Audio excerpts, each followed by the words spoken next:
The next topic of BOP is equilibrium and disequilibrium. The first one is equilibrium. Equilibrium वो situation है जहाँ पे BOP के components means current account का balance and capital account का balance zero के equivalent है. It means in this case official reserve transactions में किसी भी तरह की कोई भी मूवमेंट नहीं होगी. ऑफिशियल रिजर्व्स स्टेबल रहेंगे. इट मींस ऑफिशियल रिजर्व्स ना ही इंक्रीज होंगे ना ही डिक्रीज होंगे. That situation is called equilibrium situation. The second one is disequilibrium. Disequilibrium situation वो है जहाँ पे BOP के components current account plus capital account का बैलेंस ज़ीरो के इक्विवेलेंट नहीं होगा. इट मीन्स इसकी दो तरह की सिचुएशंस क्रिएट होंगी, BOP surplus and BOP deficit.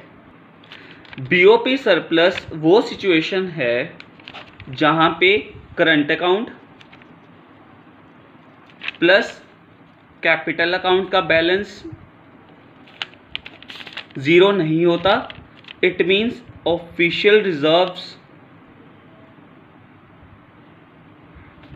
की ट्रांजैक्शंस में मूवमेंट होगी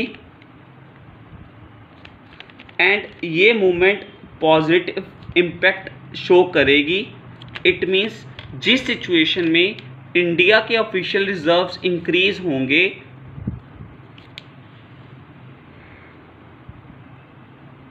वो इंडिया के लिए प्रॉफिटेबल सिचुएशन है. That is called BOP surplus.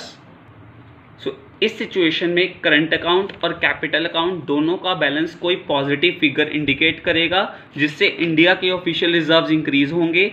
That is called BOP surplus. The second situation is BOP deficit. It means इस केस में भी current account plus capital account का बैलेंस ज़ीरो नहीं होगा एंड इससे ऑफिशियल रिजर्व्स की movement में नेगेटिव इम्पैक्ट क्रिएट होगा. नेगेटिव इम्पैक्ट क्रिएट होने से इंडिया के ऑफिशियल रिजर्व्स डिक्रीज हो जाएंगे. इट मीन्स जहाँ पे करंट अकाउंट और कैपिटल अकाउंट का बैलेंस किसी तरह से नेगेटिव फिगर को शो कर रहा है जिससे कंट्री के ऑफिशियल रिजर्व्स डिक्रीज हो रहे हैं वो कंट्री के लिए लॉस वाली सिचुएशन है.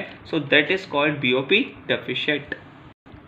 So the last topic of BOP is the difference between autonomous items and accommodating items. The first one is autonomous items. Autonomous items profit motive के साथ परफॉर्म होती हैं. autonomous items में export and import आता है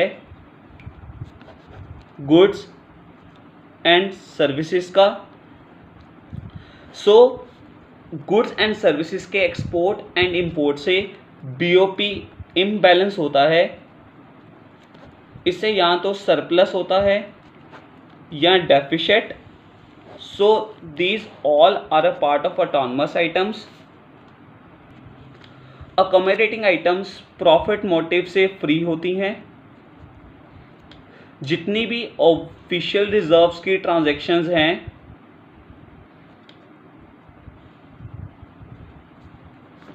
that are considered under accommodating items because official reserves transactions का काम है BOP को बैलेंस करना और BOP को रिस्टोर करना.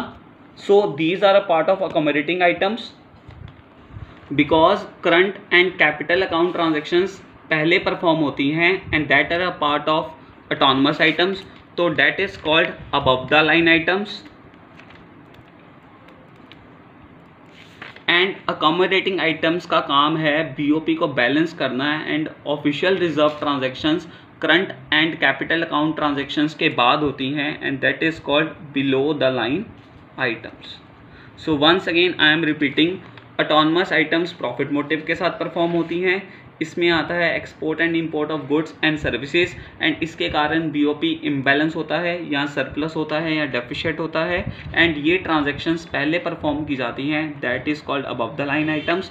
अकोमोडेटिंग आइटम्स प्रॉफिट मोटिव से फ्री होती हैं।